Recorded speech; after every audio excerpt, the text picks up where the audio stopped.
আসসালামু আলাইকুম। আজকে আমরা আয়রন নিউ প্ল্যান্ট স্থাপন করলাম তেতুলিয়াতে, ভজনপুর। আমাদের টেকটাপে তেতুলিয়াতে কাজ করা ছিল না, এখন সারা বাংলাদেশে আমাদের ফিল্টার সেট আপ করা হয়ে গেল। প্রত্যেকটা ডিস্ট্রিক্টেই, টেকনাফ থেকে তেতুলিয়া, রৌসা থেকে পাথুরিয়া, সম্পূর্ণ জায়গায় আমাদের ফিল্টার সেট আপ করা আছে বিভিন্ন জায়গায়। আজকে আমরা তেতুলিয়া যে ফিল্টার সেট আপ করলাম, এটা একটা সিঙ্গেল আয়রন রিমুভ প্ল্যান্ট। এখানে প্রচুর আয়রন। এখানে অবশ্য পানি তাদের চাহিদা কম, অল্প পানির জন্য একটা ভেসেল দিয়ে কাজ করা হয়েছে। দেখতে পাচ্ছেন, প্রথমে এই ছোট ট্যাঙ্কিতে 500 লিটারের ট্যাঙ্কিতে আয়রন পানি ওঠে।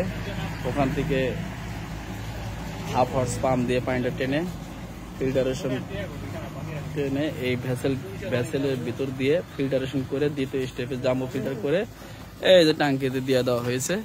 এখান থেকে টোটাল বাসায় সাপ্লাই হবে। ধন্যবাদ। যারা বাসায় আয়রন রিমুভ প্ল্যান্ট স্থাপন করতে চাচ্ছেন তারা আমাদের সাথে যোগাযোগ করতে পারেন। আমরা সারা বাংলাদেশে আয়রন রিমুভ প্ল্যান্ট স্থাপন করে থাকি। এটা টেকনাফ করতোয়া নদীর পাশে, খুবই সুন্দর একটা জায়গা।